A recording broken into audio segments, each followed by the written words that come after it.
मिल्खा सिंह ने अपने जीवन के 8 से 10 वर्ष गुजारे, आज इस उपेक्षित हालत में है। इस कॉलोनी के उजड़ने के बाद वो व्यायामशाला भी बंद हो गई है। इसी व्यायामशाला में फ्लाइंग सिख मिल्खा सिंह जोर आजमाइश करते थे। पाल जी, आपको मालूम है कि यहाँ पर भारत के सबसे सर्वश्रेष्ठ एथलीट जो पीछे रेलवे कॉलोनी है, यहाँ मिल्खा सिंह जी रहते थे। हाँ, रहते थे। नमस्कार साथियों, मैं हूँ आपका दोस्त राजेश भसीन और इस वक्त मैं खड़ा हूँ दिल्ली के शाहदरा रेलवे स्टेशन यानी शाहदरा जंक्शन पर।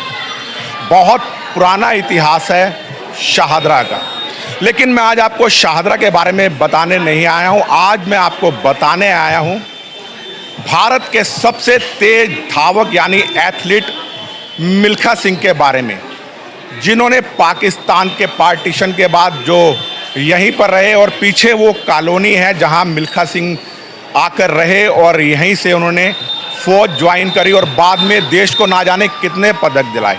शाहदरा का इतिहास भी बहुत पुराना है और इसका नाम शाहदरा क्यों पड़ा मैं आपको बता देता हूँ। दरअसल जब मुग़ल बादशाह शाहजहां ने दिल्ली को अपनी राजधानी बनाया और यमुना के उस पार लाल किले का निर्माण करा, तो शाहजहां की राजधानी से इधर यानी यमुना पार में आबादी का केवल एक ही स्थान था। जो लोग शाहजहां से मिलने के लिए आते थे, चाहे वो बंगाल से हों, बिहार से हों, उत्तर प्रदेश से हों, वो शाहदरा के रास्ते ही लाल किले तक पहुंचते थे। इसीलिए इसका नाम रखा गया शाहद्वार। लेकिन कालांतर में समय बदला और शाहद्वार का नाम धीरे धीरे बिगड़कर शाहदरा हो गया।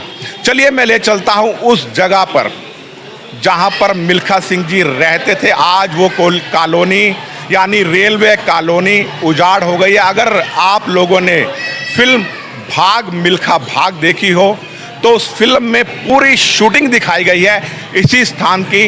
यहीं से वो किस तरह ट्रेनों से कोयला चुराते थे बचपन में, लेकिन बाद में वही कोयला चुराने वाला बच्चा देश का सबसे महान धावक बना यानी फ्लाइंग सिख मिल्खा सिंह, और एक वर्ल्ड रिकॉर्ड भी उनके नाम है। लेकिन ओलंपिक में वो कांस्य पदक से उनको संतोष करना पड़ा। मेरे साथ कुछ लोग भी खड़े हैं। सर, मैं आपसे जान सकता हूँ आपका नाम क्या है? मेरा नाम गोपाल सिंह है। गोपाल जी, आपको मालूम है कि यहाँ पर भारत के सबसे सर्वश्रेष्ठ एथलीट जो पीछे रेलवे कॉलोनी है, यहाँ मिल्खा सिंह जी रहते थे। हाँ, रहते थे। कुछ बताएंगे मिल्खा सिंह जी के बारे में? नहीं, पता नहीं, उनके बारे में पता नहीं। हम तो डेली पैसेंजर हैं, जाते आते नाम सुन लिया है बस। ये बहुत पुराना रेलवे स्टेशन है शाहदरा जंक्शन। चलिए मैं उस कॉलोनी में भी आपको लेके चलता हूँ और वहाँ पर अगर कुछ लोग रहते हैं तो उनसे आपको मिलवाता हूँ और पूछता हूँ किस प्रकार मिल्खा सिंह का बचपन यहाँ पर बीता। चलिए मैं आपको ले चलता हूँ उस कॉलोनी के अंदर।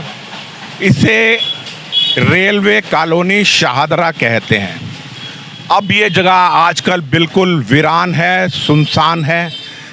केवल कुछ चुनिंदा लोग ही इस स्थान पर रहते हैं। आप देख सकते हैं यहाँ पर झाड़ियाँ उगाई हैं और ठीक इसी स्थान पर जहाँ इस वक्त ये मलबा नज़र आ रहा है, फ्लाइंग सिख मिल्खा सिंह का मकान था। जब पार्टीशन के बाद वो देश की राजधानी दिल्ली में आए और अपनी बहन और जीजा जी के साथ यहाँ पर अपना बचपन गुजारा। कुछ परिवार यहाँ पर रहते हैं। मैं चलिए उनसे पूछ लेता हूँ किस प्रकार मिल्खा सिंह जी यहाँ रहते थे। बहुत पुरानी बात हो गई है। किसी ज़माने में इस कॉलोनी के अंदर एक अखाड़ा भी होता था, कुश्ती का अखाड़ा होता था और यहाँ पर मिल्खा सिंह जी ने कुश्तियाँ करते थे। आपने भाग मिल्खा भाग फिल्म तो देखी होगी।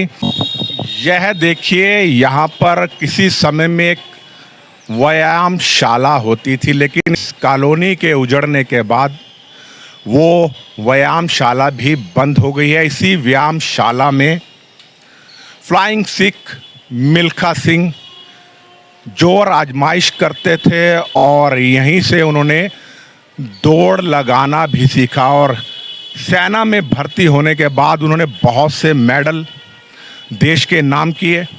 आज ये जगह सुनसान है, उजाड़ है। आज आप देख सकते हैं ये जगह इस वक्त बिल्कुल उजाड़ है, वीरान है। पीछे ये शाहदरा का रेलवे स्टेशन है। लेकिन जिस जगह पर मिल्खा सिंह ने अपने जीवन के 8 से 10 वर्ष गुजारे, आज इस उपेक्षित हालत में है। आज मिल्खा सिंह जिस दुनिया में नहीं है, लेकिन वो तमाम भारत के जितने भी एथलीट हैं उनकी प्रेरणा है। इतने बड़े धावक के आज मकान का कोई नामो निशान नहीं है। क्या भारत सरकार को एक पहल करते हुए इस जगह पर मिल्खा सिंह जी के नाम से कोई स्मारक नहीं बनवा देना चाहिए? बस ज़्यादा कुछ नहीं कहूँगा। जब देश के ऐसे महान खिलाड़ियों की उपेक्षा होती है, मन व्यथित हो जाता है। इसी के साथ अपनी वाणी को विराम दूंगा। मैं राजेश भसीन, संवाद नेशन के साथ, शाहदरा की रेलवे कॉलोनी से।